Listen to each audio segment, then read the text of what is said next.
विधानसभा की कार्रवाई शुरू हो चुकी है। सदन में आज 49 सवाल रखे जाएंगे। कई मुद्दों पर सवाल जवाब भी इस दौरान होंगे। धरने पर बैठे बीजेपी विधायक बैठ चुके हैं। धरने पर बैठे बीकानेर संभाग के 5 विधायक हैं। बीकानेर संभाग के विधायक धरने पर नहरबंदी को लेकर बैठे हैं। भाजपा विधायक नहरबंदी का विरोध कर रहे हैं विधानसभा के बाहर।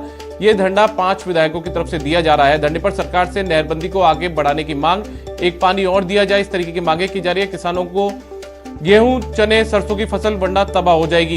इस पूरे मसले को लेकर जो विधायक हैं वो यहां पर बैठे हुए हैं। तो सदन की कार्रवाई शुरू हो चुकी है, लेकिन बीकानेर संभाग के 5 जो विधायक हैं वो बाहर ही धरने पर बैठ गए हैं।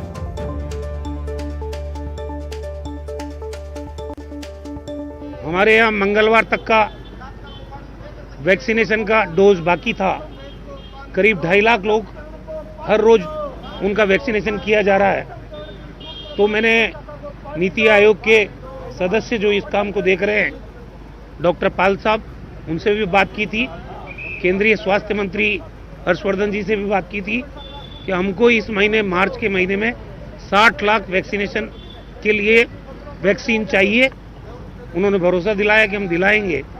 तो जिस ढंग से राजस्थान में चाहे हमारी पीएससी हो, सीएससी हो, सब जगह पे वैक्सीनेशन का ड्राइव बहुत शानदार तरीके से चल रहा है।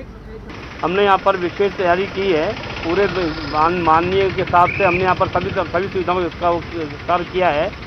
एसएमएस से अलग नोडल अधिकारी लगाए हैं, सीमेंट के ऑफिस से अलग नोडल अधिकारी लगाए हैं और पश्चिम द्वार के अंदर जो हॉल है उसमें वैक्सीनेशन सेंटर का और साथ में ऑब्जर्वेशन सेंटर बनाया है। हमने सभी तरह की पूरी माकूल व्यवस्था की है। मिनी आईसीयू को हमने यहाँ पर स्थापित किया है। मिनी आईसीयू लगाया है यहाँ पर। सभी व्यवस्थाएं पूरी कर ली गई हैं। वैक्सीन व्यवस्था पूरी है। जैसे ही माननीय यहाँ पर शुरू हमारे पास आएंगे उस समय वैक्सीनेशन का काम शुरू कर दिया जाएगा। यदि सरकार ने सिंचाई पानी के लिए एक पानी की बारी नहीं दी तो हमारे क्षेत्र की चने और सरसों की फसल बर्बाद हो जाएगी, किसान बर्बाद हो जाएंगे। मैं ये मुद्दा विधानसभा में भी उठा चुका हूँ, पर यह गूंगी बहरी सरकार इस तरफ कोई ध्यान नहीं दे रही। हमारे किसान पिछले दिनों से श्री विजयनगर में एससी कार्यालय, सिंचाई एससी कार्यालय पर धरना प्रदर्शन कर रहे हैं और मैंने चीफ इंजीनियर, एडीएम, एसडीएम, तहसीलदार से भी वार्ता की, मगर उन्होंने कोई सकारात्मक उत्तर नहीं दिया। मरम्मत तो जरूरी है। पीछे जो इन्होंने कहा था कि हम पानी पूरा कर देंगे, कणक का पकाव पूरा कर देंगे, पर आज पकी हुई फसल खराब हो रही है। उसके लिए हम कह रहे हैं कि एक पानी और मिल जाता है तो पकाव पूरा हो जाता है कणक का। इसलिए आज बहुत से काश्तकार इकट्ठे होकर के चीफ कार्यालय का उद्घाटन करके सरकार को जगाने के लिए, सरकार को बताने के लिए कि काश्तकार दुखी है और काश्तकार की तरफ सरकार ध्यान दे ताकि उनकी फसल का, कणक की फसल का पकाव हो सके। और हमारे साथ हमारे सहयोगी बाबूलाल दहायल लाइव जुड़े हुए हैं। उनके पास चलते हैं सीधे विधानसभा। बाबूलाल, क्या कुछ अपडेट है? सदन का सत्र शुरू हो चुका है। 5 विधायक जो हैं बीकानेर संभाग के वो बाहर धरने पर बैठे हैं। क्या कुछ नया अपडेट? दीपक, 5 में से 4 विधायक भीतर चले गए हैं क्योंकि सदन की कार्यवाही शुरू हो गई है। लेकिन बलबीर लूथरा जो कि राय सिंह नगर के विधायक हैं, वो इस वक्त भी यहाँ पर विधानसभा के बाहर धरने पर बैठे हुए हैं। लूथरा साहब, 4 साथी चले गए, आपको अपनी बात कहनी थी, कह दी, आप क्यों रुक गए? विधानसभा में बार बार मांग उठाने पर, सिंचाई पानी की बारी को देने की बार बार मांग उठाई, पर सरकार, ये गूंगी बहरी सरकार ने इस पर कोई ध्यान नहीं दिया। हमारे क्षेत्र की आईजीएनपी की 2 बड़ी नहरें हैं, सूरतगढ़ प्रथम चरण की सूरतगढ़ ब्रांच और अनूपगढ़ ब्रांच, दोनों नहरें बंद पड़ी हैं। और हमारे क्षेत्र की जो मुख्य फसलें हैं, गेहूं, चनों और सरसा, ये फसल सारी फसलें पकाव पे है और इन फसलों को पकने के लिए एक अंतिम पानी की बारी की आवश्यकता है। अंतिम पानी की जरूरत है, लेकिन नहर का मेंटेनेंस भी तो जरूरी है। तो किस तरह जस्टिफाई करेंगे? सरकार भी तो अपनी सोचेगी। बहुत सारे लोगों को पीने का पानी भी यहाँ से मिलता है। पीने का जहाँ पीने का पानी चला जाएगा तो वो सिंचाई पानी भी हो सकती है। पेयजल भी जब उपलब्ध कराएंगे ना तो किसान अपने खेत की बारी को लगाएंगे, पानी छोड़ेंगे नहीं। वो आज किसान का सिर कट सकता है पानी के लिए, वो मर सकता है, पर वो सिंचाई पानी अपने खेत में लगाएगा। तो ये बीजेपी वाले एमएलए की फसलें खराब हो रही है उनके इलाके किसानों की, या कांग्रेस वालों की भी हो रही है? तो वो क्यों नहीं आए? फसलें तो सभी खराब हो रही हैं, पर इन कांग्रेस सरकार वालों को पता ही नहीं है किसान की क्या चीज है, किसान की हालत क्या है। यदि ये चुनाव जीता तो उन्होंने किसानों के मुद्दों पर था, और नहीं तो उन्होंने किसानों की संपूर्ण कर्जा माफी की, न बेरोजगारी भत्ता दिया, किसानों के हित में देखिएगा, बलबीर लूथरा दीपक एक तख्ती लेकर गए जिसके ऊपर लिखा हुआ आईजीएनपी नहर की सूरतगढ़ व अनूपगढ़ शाखा में गेहूं चने की फसल पकाव के लिए तुरंत प्रभाव से अंतिम पानी की बारी दी जाए ताकि फसलों का पकाव हो सके, किसानों को बर्बाद होने से रोका जा सके।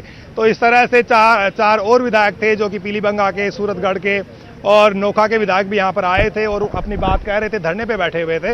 वो चले गए भीतर, अपनी बात वो कहेंगे। लेकिन इसके अलावा आज विधानसभा में कोविड का टीकाकरण शुरू हो रहा है। 60 साल से ऊपर के जो तमाम विधायक हैं उनका टीकाकरण होगा। उससे पहले उनकी तमाम जांचें की जाएगी, कोमॉर्बिडिटी देखी जाएगी कि आखिर की कोई विधायक या पूर्व विधायक अगर कि दूसरे बीमारियों से ग्रस्त है और उसको टीका नहीं लग सकता तो फिर उसको नहीं लगाया जाएगा। तो बहुत सारी चीजें आज विधानसभा में होनी। और आज जो पुलिस, चलिए बाबूलाल, बहुत बहुत शुक्रिया, आप नजर बनाए रखिए विधानसभा की कार्रवाई को लेकर। तो हमारे सहयोगी बाबूलाल जिस तरीके से बता रहे थे कि 5 विधायक बाहर धरना भी दे रहे थे, जिसमें से 4 अंदर जा चुके हैं, विधानसभा की कार्रवाई जो है वो शुरू हो चुकी है और एक विधायक अभी भी अपनी मांगों को लेकर बाहर धरना दे रहे हैं। नहरबंदी के खिलाफ बीजेपी के एमएलए विधानसभा के बाहर धरने पर बैठ गए हैं। पीलीबंगा, नोखा, अनूपगढ़ से लेकर के श्रीगंगानगर, बीकानेर और हनुमानगढ़ के एमएलए यहां पर जमा हो रहे हैं। सूरतगढ़ के विधायक राम प्रताप कासनिया हमारे साथ मौजूद हैं। तो सरकार तो आगे बढ़ा रही है नहरबंदी को, फिर आप लोग यहाँ पे क्यों बैठे? देखिए, अभी एक पानी की बारी के कारण काश्तकारों की फसल बर्बाद हो रही है। चना, सरसों, गेहूं, सारी फसल बर्बाद हो रही है। डैम के अंदर पानी होते हुए भी पानी नहीं देना। हमारी मांग ये है कि एक पानी की बारी प्रथम चरण के काश्तकारों को दी जाए। फसल बर्बाद हो रही है, उसको बचाया जाए। फसल को बचाया जाए। अभी कहाँ पे पानी बंद किया गया है? आपके इलाके में भी नहर का पानी नहीं आ रहा? अनूपगढ़ शाखा, सूरतगढ़ शाखा दोनों नहरें बंद पड़ी हैं। अभी सरकार इसे 70 दिन की बंदी ली जा रही है और सरकार चाहे तो एक पानी की बारी तुरंत प्रभाव से दे सकती है, मगर ये सरकार गूंगी बहरी सरकार है। किसानों की हित की बात करती है मगर किसानों को बर्बाद करने के लिए तुरी हुई है। मैंने ये मुद्दा विधानसभा में भी उठाया था मगर सरकार के कान पे जू नहीं रेंगी, इसलिए हमें। हरिलाल बिश्नोई जी, आपका इलाका कितना प्रभावित होगा? मेरा इलाका प्रभावित, मैं गंगानगर जिले का प्रभारी हूँ। गंगानगर जिले में आज सभी उपखंड कार्यालयों पर चक्का जाम है किसानों की तरफ से। फर्स्ट फेज को पानी नहीं दिया जा रहा, जबकि पोंग डैम में लेवल 1310 फीट आज है और 1280 से नीचे भी लाए लेवल को, तो भी कोई दिक्कत नहीं है। पिछली बार भी इसी तरह किसानों को मारा और 60 फीट पानी पाकिस्तान छोड़ना पड़ा लास्ट में। सरकार की ये मैनेजमेंट है। पंजाब में भी कांग्रेस की सरकार है। राजस्थान के मुखिया पंजाब के मुखिया से बात करें और बीबीएमबी चेयरमैन से बात करके इंटरवीन करके किसानों के हक का पानी दिलवाएं। धर्मेंद्र मोची जी, क्या हाल है आपके यहाँ पर? किसानों का कितना दबाव है आपके ऊपर? मेरा तो सारा इंदिरा गांधी प्रथम चरण का एरिया है।